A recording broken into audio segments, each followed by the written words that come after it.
Hello, happy Monday. Welcome, everybody. So, today we are getting back into The Path of Alchemy, Energetic Healing, and the World of Natural Magic by Mark Stavish. And today we're reading chapter 2. It's not going to be a very long read, it's just kind of a small chapter, but we're going to do it one chapter at a time since there's like homework assignments at the end of every chapter. So, where are we at here? Chapter 2. Basic spagyrics. And the chapter overview is the three essentials, making a simple spagyric tincture, and lastly, inner and outer work of alchemy. All right, off we go. The three essentials: sulfur, salt, and mercury. Alchemy sees nature as powerful, intelligent, and creative, but slow moving in her evolution of self consciousness. By carefully observing and imitating nature's methods, the alchemist is able to speed up the process of inner and outer evolution through the three realms of mineral, plant, and animal without violating any of nature's laws. For example, left to herself, nature might take several million years to turn vegetable matter into oil, tar, coal, and finally a diamond. While this is fine for nature, whose lifespan is eternal, for a human being with a limited amount of time on Earth, such a process of waiting is impractical, and the human must obtain speedier methods if a diamond is desired for certain alchemical or Kabbalistic practices. Even if it is not a diamond that we need, but a tincture for healing purposes, we do not wait for a tree to fall and be burrowed out. Uh, I didn't understand, so wait. We do not wait for a tree to fall and be burrowed out to, out to form a natural chalice, and then wait for the rain and wind to blow the right leaves onto it, creating a natural medicine that we then have to wander through the forest to find. Okay, I get the gist, but that was real rough. Let's try again.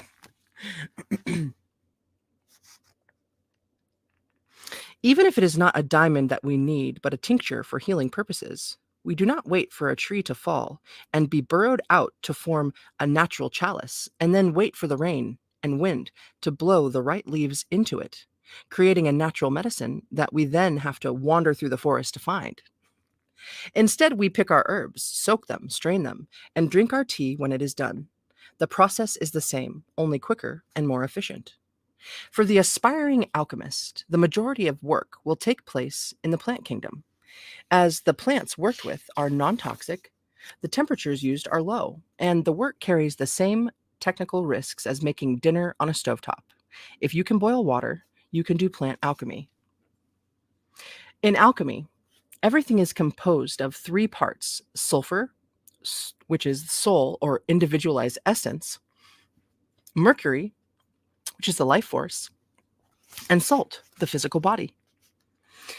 It is the work of the alchemist to separate and recombine these three basic principles as often as necessary until they are in perfect proportion and harmony with each other. When this harmony is achieved, the creation of a stone or physical object used in the physical and spiritual transformation of the alchemist will result. Remember, the plant carries all that it needs to evolve, although the process, if left to nature, will be slow moving. Alchemists have a limited lifespan compared to the substances they work with. They seek to speed up the process of evolution in the plants and minerals they utilize, and in doing so, speed up their own evolution as well. This recognition of physical mortality, combined with the length of time needed to accomplish the great work, as it's called, led many alchemists to seek the elixir of life, so that by extending their lifespan, they could complete the task they had assigned themselves. When working with plants, the physical body of the plant itself is the salt. Its essential oils are the sulfur and alcohol. Wait, that was a comma. Okay, wait, so let's try again. When working with plants, the physical body of the plant itself is the salt. The essential oils are the sulfur, and alcohol, and occasionally water, is the mercury. Thus, the aspiring alchemist seeks to separate these three parts and recombine them, giving rise to the word used by Paracelsus, spagyrics, pronounced spa-gyr-ix. Spagyrics is Greek for separate and recombine, and is the term given to plant work, or the lesser circulation. The greater circulation consists of metallic and mineral work.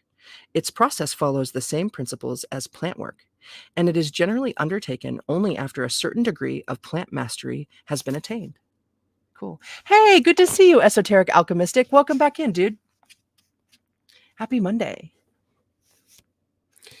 You know what? I want to check something on here real quick.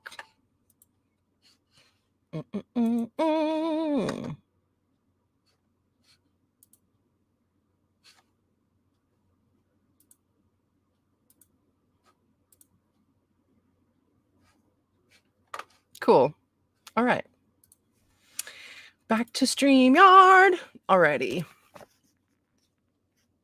The three essentials and the elements.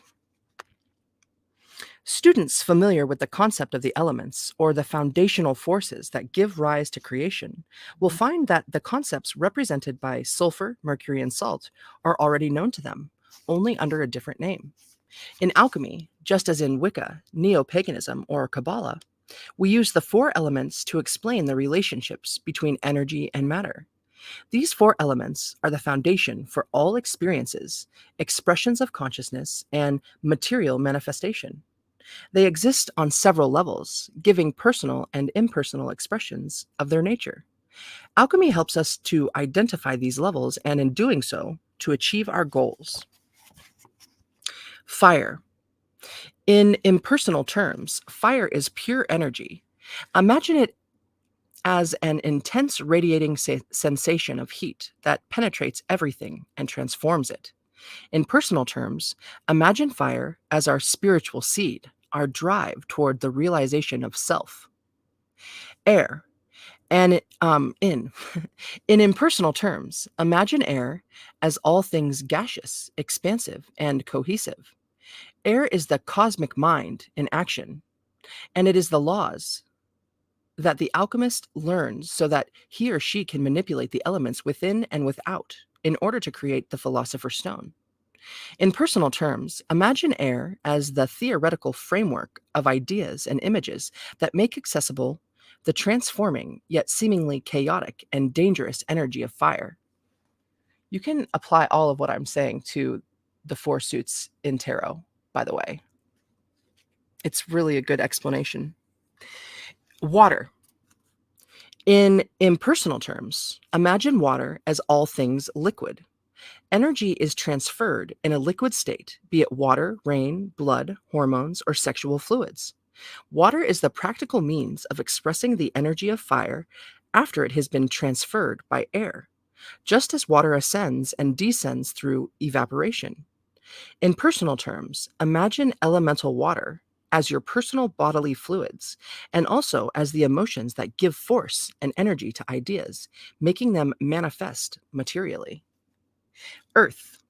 In impersonal terms, imagine elemental earth as all solid matter, even subatomic matter, and the elements.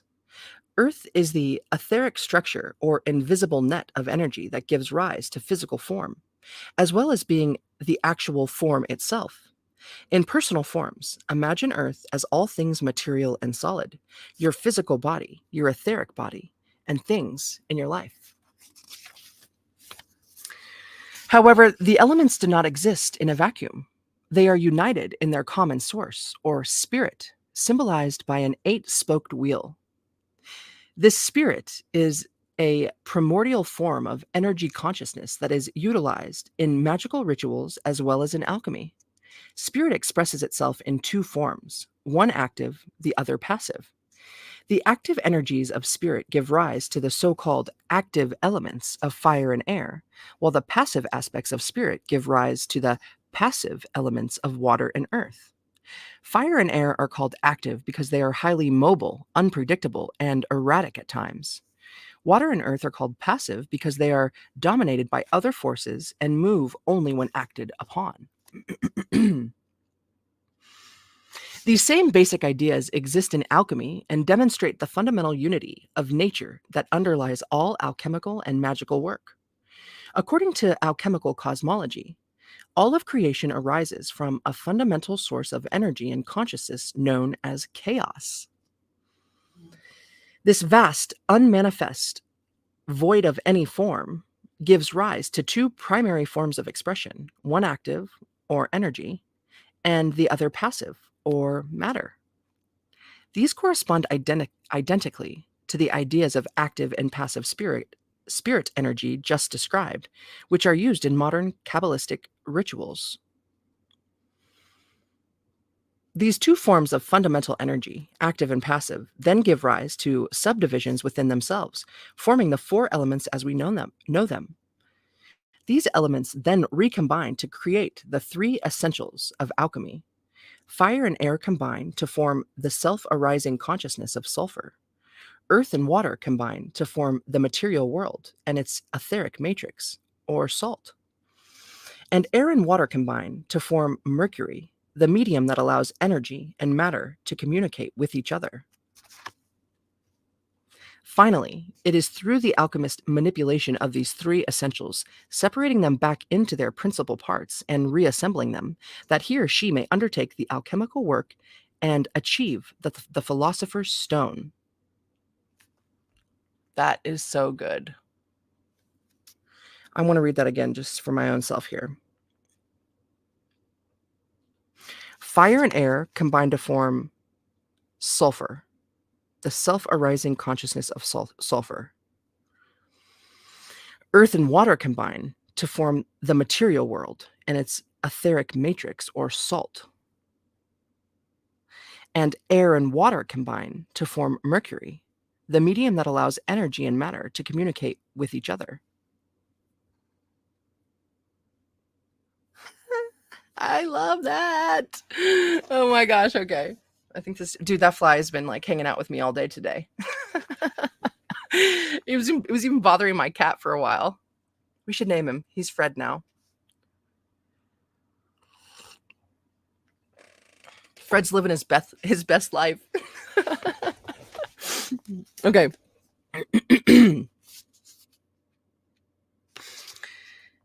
Solve et coagula, meaning separate and recombine, is a term you will hear repeatedly in alchemical work, and it is the key to all occult work. Did I say it right? Solve. Mr. Hugh, welcome and happy Monday, dude. Good to see ya. Or is it solve? Solve et coagula. Solve et coagula. Separate and recombine. Alchemists are constantly separating and recombining the various essentials and elements of plants, minerals, and, more importantly, themselves to understand nature's hidden laws and how they work. Students of tarot see these words emblazoned on the arms of the devil in the worth and weight decks, as well as other tarot decks derived from Kabbalistic and alchemical symbolism. Worth, W-I-R-T-H. Okay, wait. Quintessence, elixir, or stone, the prima materia. Let me show you this awesome. This is a graph of that breakdown that I just repeated, the fire and air combining to form the sulfur, earth and water, salt, air and water, mercury. Ooh, juicy.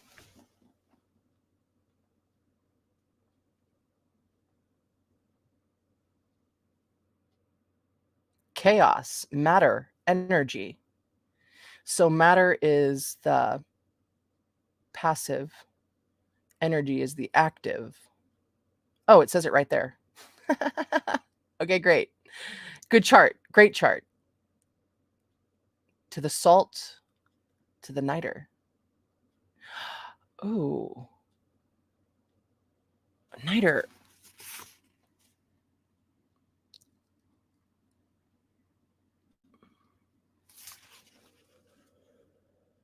In that Egyptian book that I'm reading, what just set niter?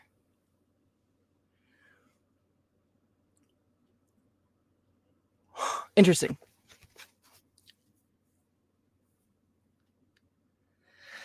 Juicy. Okay, so I'm in the middle of this little paragraph on the bottom. Okay. It is good to write this motto down on a card and place it where you can easily see it while you are doing your alchemical work.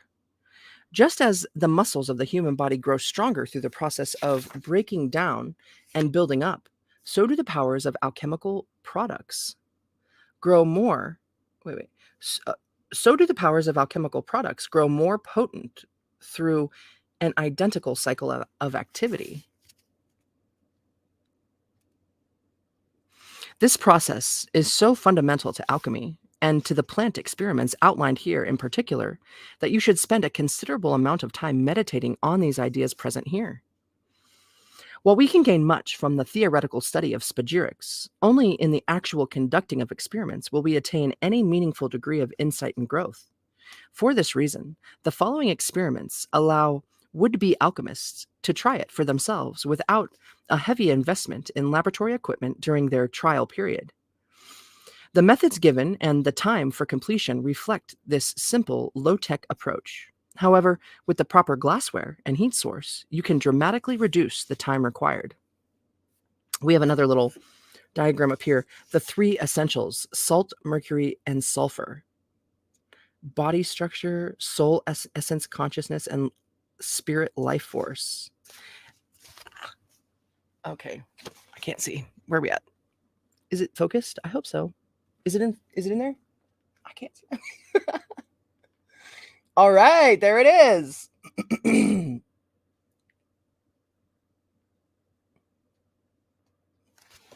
It's cool.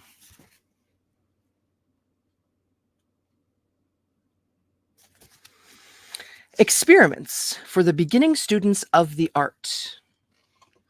The production of a spagyric or plant tincture is the first and easiest of all operations. It requires no special equipment and can be done by anyone anywhere, needing only patience and perseverance as its primary tools. Here is an example of a tincture made from lemon balm or Melissa officinalis, which is lemon balm. Although any plant can be used, you must research plant toxicity prior to working with or ingesting any plant, herb, or part thereof. While often the entire plant can be consumed, in some instances there are plants whose leaves and seeds are safe but whose roots are toxic. Even though the herbs most commonly used are non-toxic, always check to make sure that the plant you are working with is safe to ingest and that you will not have any allergic reactions to working with it. For each operation, you will need 1 ounce of dried herb, unless otherwise stated. The bulk herb will consist of mostly leaves, some stem, and occasionally the roots of the plant. If you are unsure as to the content, either ask the herbalist you are purchasing it from or grow your own and pick it yourself. By growing your own herbs, you will know positively the identity of the plant. While very few people die each year from plant misidentification while wildcrafting or picking plants in the wild, it does one no good to chance being among those dozen or so who do make a fatal error. Be safe. Buy it dried or grow it yourself from a well-identified seed or seedling purchased from a reputable supplier. If dried herbs are not available, fresh plants may be substituted. Alchemists have personal preferences as to when and where to use fresh versus dried plants. Experience will help you sort this out later on. For this experiment, either will suffice. In addition, you will need 4 to 8 ounces of pure grain alcohol. In some states, purchasing grain alcohol is illegal, and in others, very strong 190 proof or 95% pure alcohol is available. The more common 180 proof is sufficient and is often used in plant work for beginners. If either of these is available, or rather if neither of these is available, you can substitute vodka or distill alcohol from red wine or strong brandy. And it says, note, distilling alcohol from wine may also be illegal in some states. Check if you think this may be a problem. You will need a wide-mouthed jar, such as one used in canning, along with its lid, plastic food wrap, aluminum foil, and a fine mesh plastic filter, or coffee filter and a funnel. A mortar and pestle are optional but desirable. A coffee grinder is also helpful. So the checklist. We need 1 ounce of dried or fresh herbs, 4 to 8 ounces of 180 or 190 proof alcohol, or a substitute of vodka or distilled wine or brandy if not available. We need a wide mouth canning jar and lid, plastic food wrap for sealing the lid, aluminum foil for wrapping when completed, fine mesh, plastic filter or coffee filters and funnel, and then mortar and pestle and or clean coffee grinder. Suggested plants and their ruling planets. The plants you should have are horsetail, which is Saturn, lemon balm, which is Jupiter, basil for Mars, eyebright, Sun, lady's mantle, Venus, fennel, Mercury, and watercress, Moon. An additional plant to have is sundew, especially for traveling, and it is said to contain the powers of all 7 planets and thereby reduces the number of tinctures you will need to carry with you. I love it. Okay, so Saturday, Saturn, stability, spleen, horsetail, and then the official name, which is, I'm just, Equisetum arvens. Sunday, the sun, self-awareness, heart, it shows the symbol, eyebright, euphrasia, officinalis, I don't know, officinalis, I'm not sure. Monday, the moon, the power is psychic development. That's today, woo-woo! The physical organ, brain or brain stem, the herb, watercress, and then the official name, Nasturtium officinale. Tuesday is Mars. Its power is energy. Physical organ is the gallbladder, gall. The herb is basil, and the official name is Ocimum basilicum. Wednesday is Mercury, which is initiation and communication. The physical organ is the throat or thyroid. Herb, fennel. And the official name, Phoeniculum vulgare. Thursday is Jupiter. Its power is assimilation. The physical organ is lungs or stomach. The herb is lemon balm, Melissa officinalis. Friday is Venus, harmony. And the physical organ are kidneys. Herb is lady's mantle. And the official name is Alchemilla vulgaris. Cool, I'll show you this chart.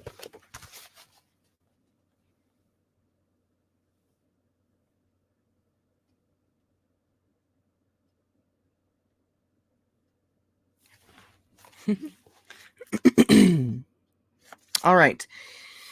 Basic spagyric tincture. Read all instructions that follow several times and familiarize yourself with each step that you need to undertake. Remember, safety first whenever working with spagyric or alchemical experiments or products! 2. Begin the operation in the planetary hour of the ruling planet of the herb. While planetary hours come several times a day for each planet, the first and often easiest begins within a few minutes of sunrise on the day of the ruling planet. Since Melissa is ruled by Jupiter and Jupiter rules Thursday, the first planetary hour of Jupiter would occur immediately after sunrise on Thursday. 3. Start with a prayer to God that the mysteries may be revealed to you and your place in the universe restored. Spend a few minutes on this and do not rush through it. This sets up your entire reason for undertaking this practice and is the intention or act of will that sets everything in motion. It is this initial prayer that separates your experiments from vulgar chemistry and makes them something spiritual. 4. Take the herb and begin grinding it by hand in small quantities in the mortar and pestle. Make as fine a powder as possible, focusing on the idea that you are releasing the divine power in the herb as well as within yourself through the work. If you do not have enough time to grind all of the herb by hand, or you have a part that is too tough, such as a seed or root, then grind it partially in the coffee grinder. It is important that you spend time with the herb and keep it in physical contact with you so that it may receive beneficial contact with your energy field or aura. If you must grind it entirely by machine, then place it in the mortar afterward and grind it with the pestle anyhow, focusing on focusing on developing the energetic relationship between yourself, the herb, the plant ruling it, and the planet's counterparts in your psyche and body. So cool. 5. When the powder is finished, place it in the jar and pour the grain alcohol over the herb until it is saturated with fluid. Then add an additional amount equal to what is in the container, 2 to 4 fingers. The jar should not be more than 1/2 to 2/3 full of fluid at most, as room will be needed for expansion as the contents heat during the maceration process. The fluid inside will evaporate as it heats and then condense, as it is not capable of escaping. This will cause the fluid to get darker with each passing day. This coloration, or tincturing, is the extraction of the sulfur, or soul property, from the salt, the physical plant matter, by the mercury, the alcohol medium.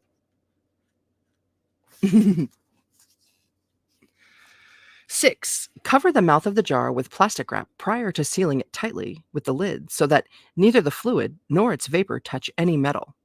7. Wrap the jar in foil to prevent exposure to light and place it somewhere warm. 8. Shake vigorously once or twice a day. Continue this process for 7 to 14 days until the color of the tincture is dark. However, it is not uncommon to allow the tincture to sit for 40 days which is an alchemical month. That's it. 7 steps, and you have begun the process of making a basic spagyric tincture that will be helpful to you physically and spiritually. But remember, this is your philosophical child and must be treated with love and respect. Each time you handle it, for instance, or rather, each time you handle it for inspection, for shaking, or in any fashion, remember that it is a physical representation of your soul personality. Treat it no differently than you would treat a small animal, a child, or a house guest. As you separate the sulfur from the murky sludge of the herbal mass, so are you separating your soul from the constraints of physical life and incarnation. From physical life and incarnation. Just as the plant is what distinguishes it from other plants, so your soul, your consciousness, and your inner impulse to realize yourself is what separates you from other human beings. In this manner, it is the soul of the alchemist that impacts and changes the soul of the plant in the tincture. It is the attitude of the operator, more than the process itself, that makes alchemy divine. This attitude is literally transferred to the matter being acted upon, just as if it were a patient receiving magnetic or spiritual healing. When the final product is then consumed, we are taking into ourselves a veritable consumable talisman. Mother of pearls. Well, I'll finish this up before I try and fix that.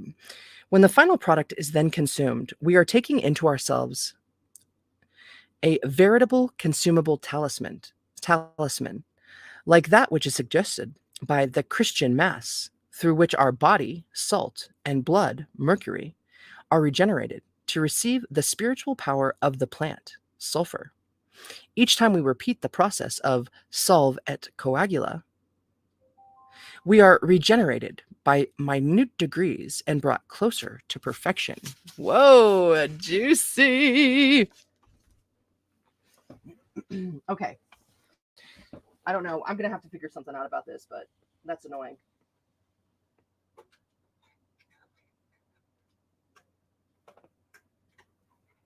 Oh, balls.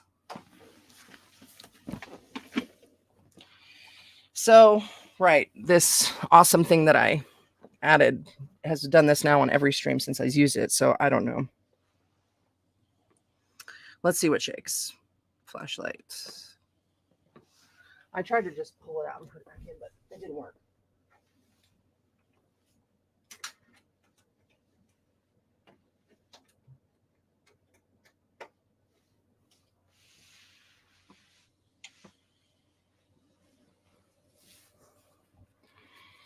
Hum ho.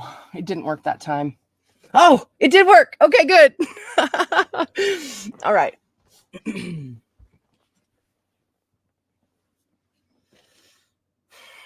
Bummer though, but remedied. Okay.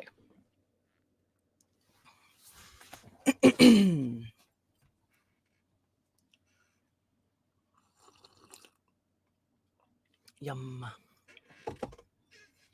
Ginger peach today.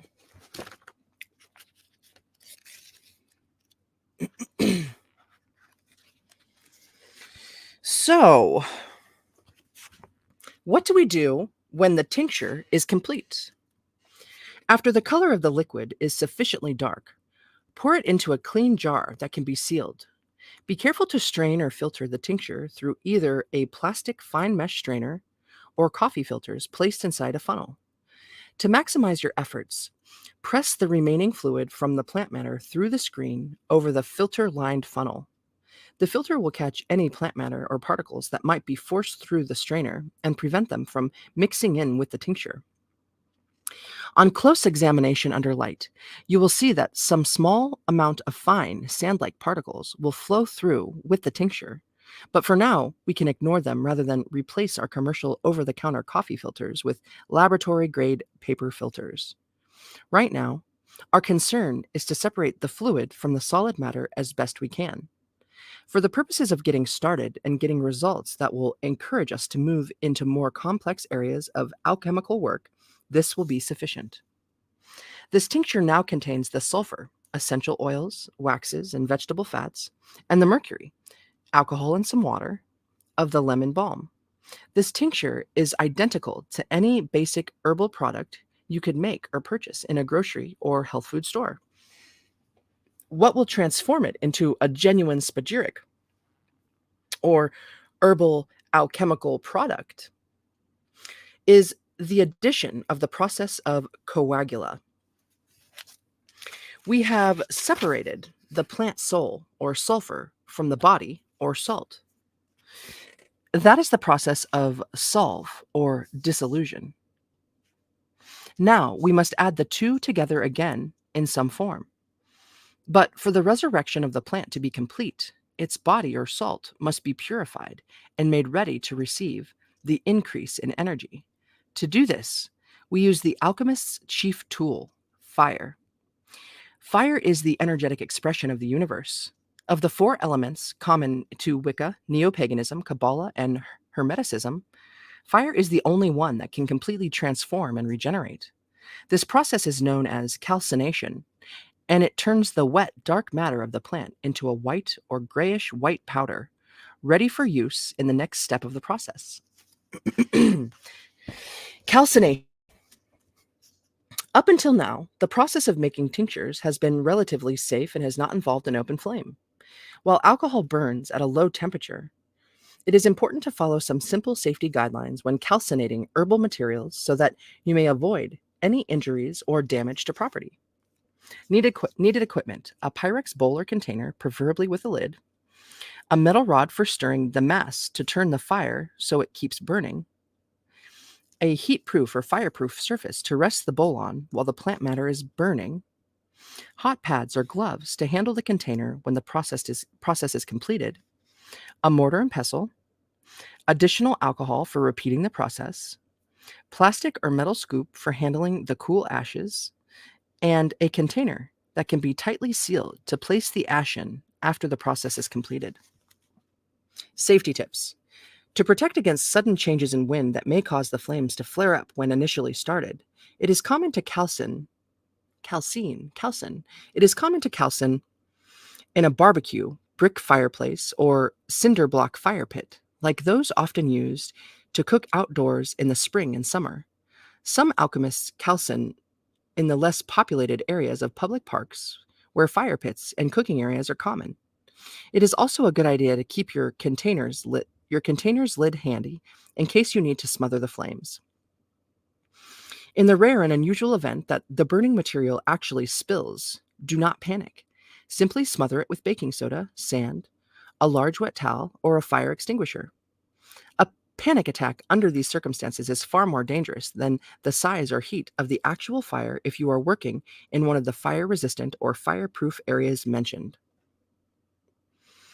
The calcining process. 1. Read the entire set of instructions several times before proceeding. 2. Take the plant's mass, or feces, also called the caput mortem, or the dead head, and ignite it in a heat-resistant container. This is best done outside, as the burning will produce a great deal of smoke. For this operation, a large, deep glass container used for baking is ideal. Metal can also be used here, as our concern is with the ashes. Any residual tincture in that plant mass is being used to fuel the fire and will be lost. Again, the smoke released from the burning plant residue will be significant. As such, if you do it inside, make sure that the exhaust fan on your stove is functioning. As the feces burns, be sure to turn it down, or rather, be sure to turn it with your metal rod. You may gently fan it or blow on it to keep the fire going, or to make the coals hotter. However, if you choose to do this, you must take extreme care and should wear protective eyewear. 4. After the salts have cooled, take your pestle and grind them to a fine powder. They will still be black and will contain only a few specks of white or grayish white. Mix in some alcohol until the ashes are slightly damp. Then ignite the mixture and begin the process again. Do this several times, being sure to grind the powder as fine as possible between each ignition. As you do this, you will notice that the amount of ash is considerably reduced with each incineration. 5. After the third or fourth round, when the amount of lighter ash has increased, take the matter, the salt, and place it in a heat-proof dish, covered if possible. Heat it in an oven at 500 or more degrees Fahrenheit until all of it has turned to a gray-white powder, or better still, to a completely white powder. Frequent grinding of the salt, even during this phase, will assist in this process. Remember, the finer the particles during the maceration process, the more sulfur extracted. The finer the particles during the calcination process, the easier it is to get the gray-white or white stages of purification. 6. After the salts have turned as white as you feel is possible, place them in a glass jar that can be tightly sealed while the salts are still warm. This will keep them from absorbing moisture from the air as they cool. Clearly mark the jar with the planetary symbol of the plant you are working with.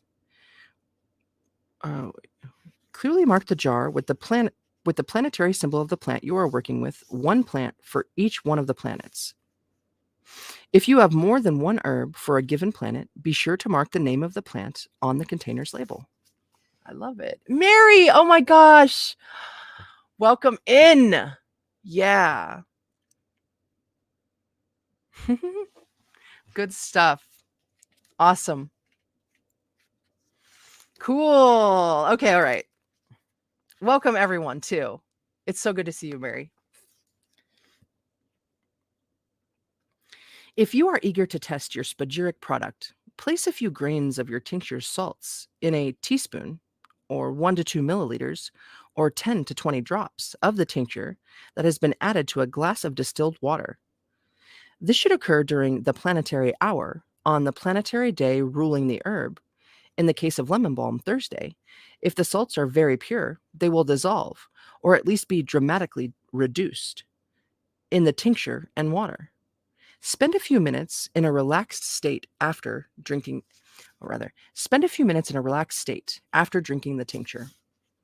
You may not feel the effects immediately, but they may arise during periods of meditation or sleep or in other ways across the day. Being familiar with the various areas of life under the influence of each of the planets will help you notice these effects when they take place. While the salts need not be consumed with the tincture, they will assist in the overall effects of the operation as they provide the third essential or leg of an alchemical product. It is important to use distilled water, as the energetic traces in spagyric products are pulled toward the salts or matter to become fixed, just as water is absorbed by a sponge. Trace minerals in normal bottled or tap water will draw off a minute amount of the tincture's energy. This is, however, only a small amount and should not prevent anyone from undertaking the experiment. Once consumed, a feedback loop of energy and increased consciousness is set up within the alchemist's body. This further purifies the material body. I'll try again.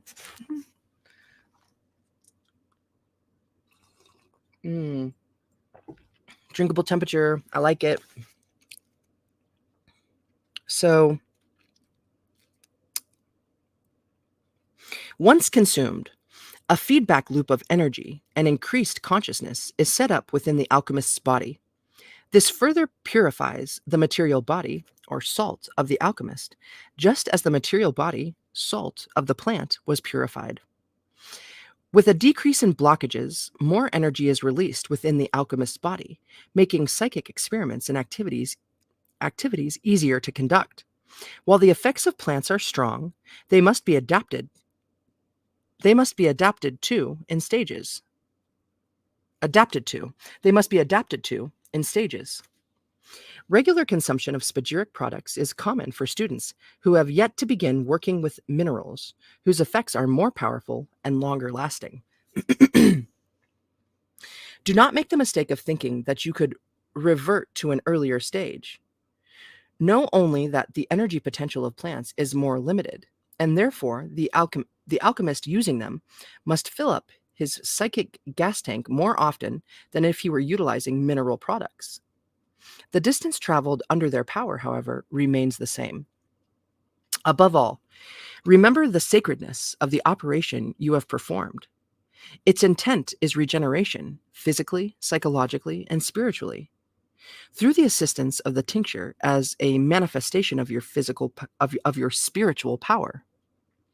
Some alchemists combine this aspect of the work with Kabbalistic or astrological invocations, similar to what is done for talismans, to intensify the desired effect.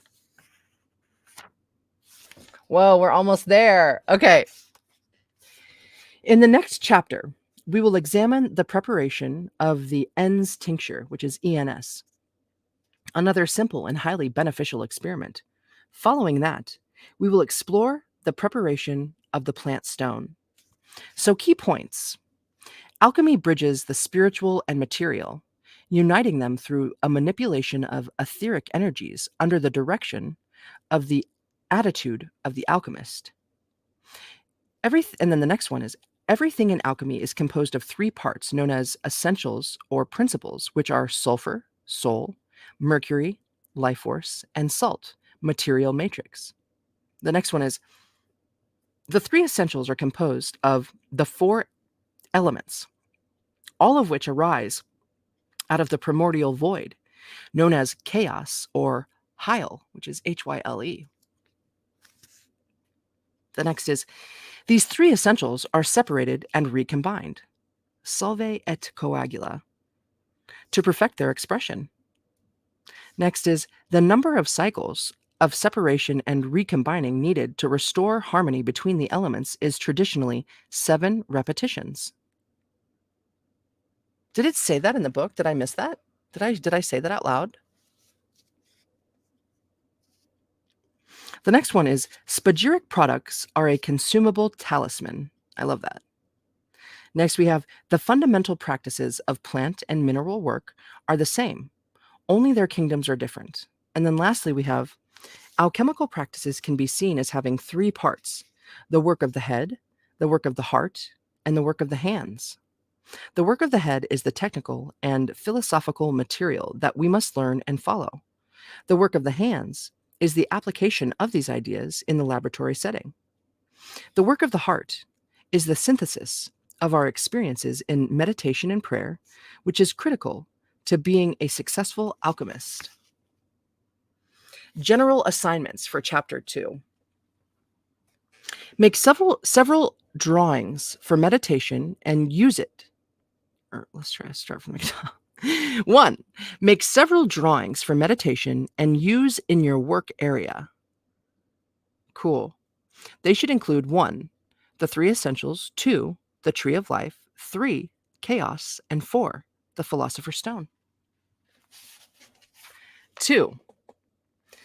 Obtain or draw an illustration of Thoth, Hermes, and or a famous alchemist who inspires you, such as Saint Germain, Cagliostro, Paracelsus, Maria the Jewess, or Nicholas Flamel, and his wife, Perenelle, and place them in your work area when studying or performing experiments. 3. Study the chart on planetary hours in Appendix A and calculate the hours for 1 week. Fred? 4. Collect the needed supplies to make a basic tincture for each of the 7 ancient planets, as well as sundew for the planet Earth. 5. Reread this chapter and outline the process for making a tincture in your notebook. 6. Begin each tincture on its planetary day. Note the day, time, planetary hour, and phase of the moon in which you started your experiment. Sundew can be started on Saturday during either the first or secondary planetary Sundew can be started on Saturday during either the first or second planetary hour of Saturn. Meditation practices for Chapter 2.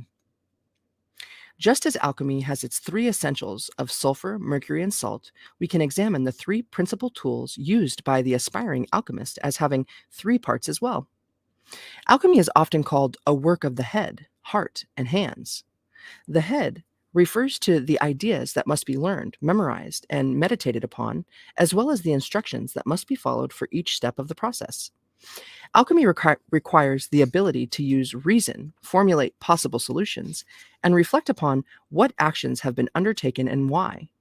The hands refers to the actual physical actions taken in the laboratory or in working with raw materials and transforming them into a finished product.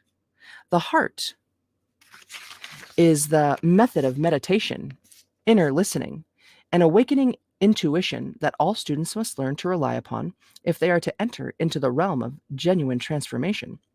That is, the making of superior plant or mineral products that have extraordinary healing powers, unexplainable by known laws, and the ability to initiate both their creator and others into deeper realms of the soul. I love that. This book is designed to give each student sufficient tools with which to undertake the work of the head, heart, and hands, and thereby become a practicing alchemist. Each chapter contains intellectual study, meditative practices, and practical experiments that are to be carried out so that students who follow these instructions develop their various levels of consciousness in a harmonious manner. Remember, to be a genuine alchemist, you must actually transmute your consciousness and be able to demonstrate its reality to yourself by transmuting something in the material world. While this often makes reference to turning lead into gold, Fred, please don't land on the microphone.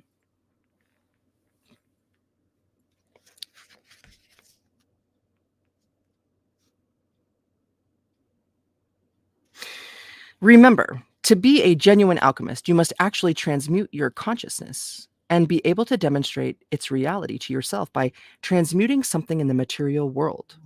While this often makes reference to turning lead into gold, it is sufficient to say that on a lesser level, creating a powerful healing product will also qualify. To paraphrase Paracelsus, quote, "We only transmute without that which we have first transmuted within," end quote. Meditation is the primary tool for undertaking the work of the heart and, in light of Paracelsus's view, is ultimately critical for success in alchemical practices. Traditionally, alchemy would be practiced only after a long period of study in Kabbalah, astrology, and the fundamentals of Hermeticism. This training would take place either under the direct supervision of a practicing adept or in a lodge setting, and would be part of a graded series of initiations and degrees taking place over several years, if not decades. The high point of alchemical lodges came in the 18th century, when the German-based order of the Gold and Rosy Cross was the focal point of European alchemical practices. Several of its documents have survived to the present day, along with a summary of the material covered in its degrees. The Hermetic Order of the Golden Dawn later used the names and titles of these degrees in its Kabbalistically based system of initiatic degrees. To begin the inner phase of alchemical work, it is suggested that you spend 10 to 20 minutes a day for 10 to 14 days on each meditation listed below. So, meditation, the basics. 1. Begin each meditation session by sitting quietly in a chair with your arms relaxed and in your lap, or resting on your upper thighs, palms down, taking care to see that your elbows are relaxed and there is no strain on your shoulders or neck. Tuck your chin slightly in to keep your head steady. 2. Inhale deeply through your nose. Hold in the breath and exhale slowly 3 times. As you do this, feel yourself relax physically, mentally, and emotionally. Notice the increased sense of stability and centeredness as any cares, concerns, or frustrations of the day are swept away with your outgoing breath. There is no set maximum period for this initial relaxation process, and you may do this more than 3 times if needed in order to achieve the proper mental state before proceeding. 7 and 9 repetitions are also very common. 3. Breathe deeply and hold in the breath for a comfortable period of time. Then slowly exhale. Hold the breath out for a comfortable period of time and inhale again. Repeat the process for 2 to 3 minutes. As you inhale, imagine a brilliant bluish silver light enter into you through your nose, and imagine that your body is absorbing the energy, starting with your feet and moving up to your head. You can spend as much time on this exercise as you like. However, 2 to 5 minutes will be sufficient for our purposes. 4. After you have filled your body with light, imagining, in fact, that your physical body is being transformed into light through this cyclic breathing, imagine a sphere of brilliant white light about a foot above you. Sense a connection to this light.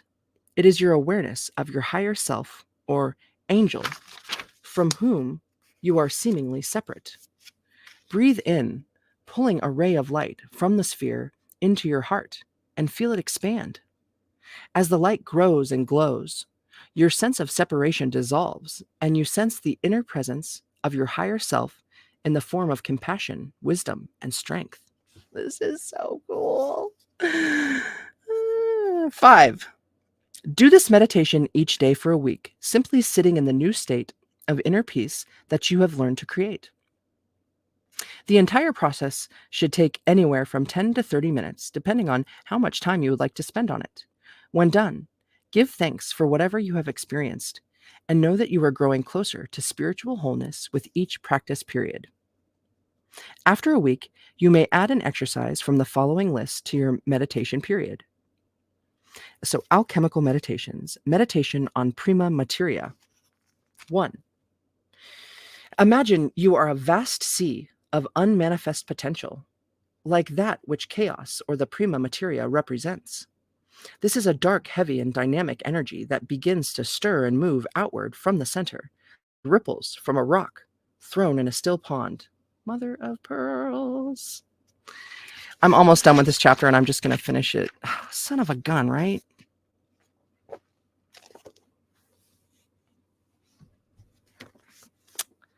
Dang.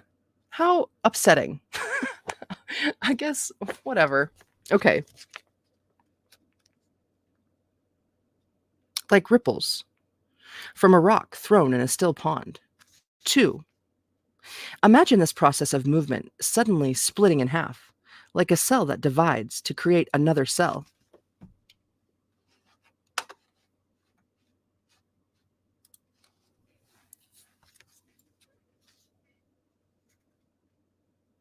Feel how this mass of energy, now comprising two connected cells or spheres, seems to pull in two separate directions.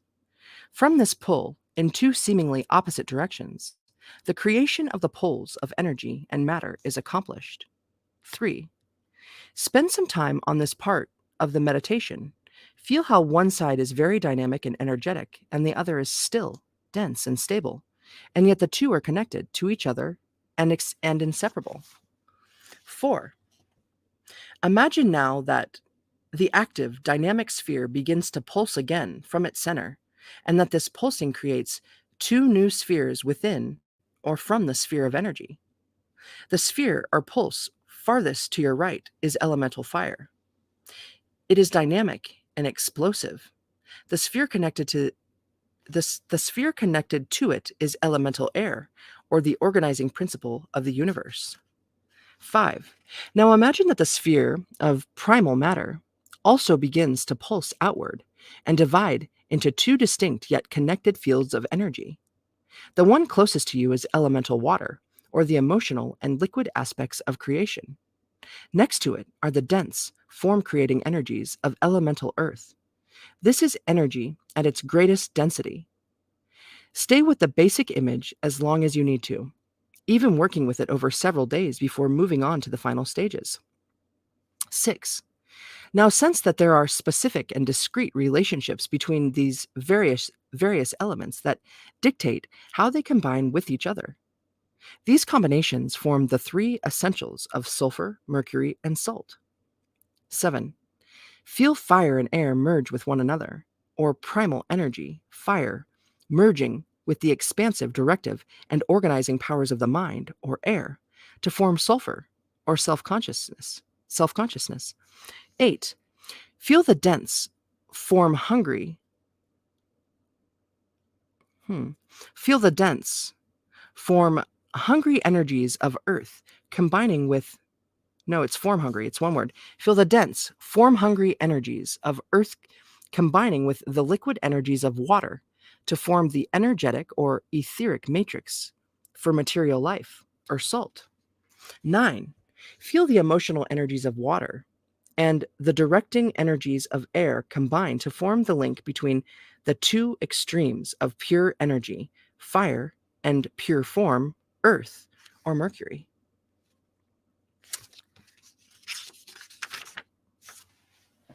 Am I able to pull this out and put it right back in from right where it is?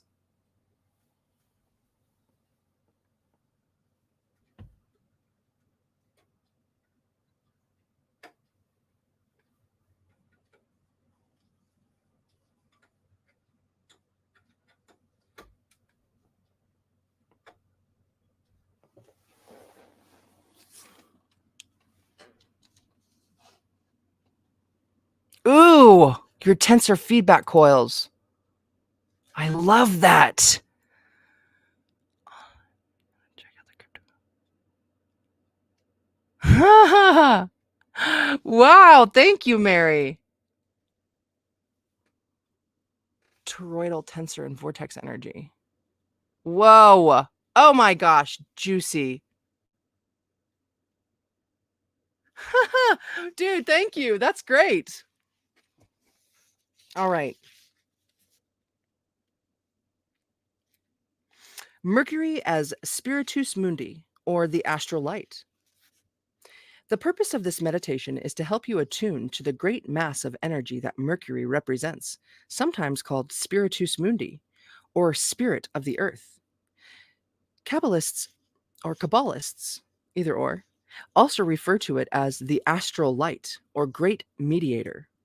Mercury represents both the connective energy of creation and the energy of each domain, plant, mineral, animal, in which it is present.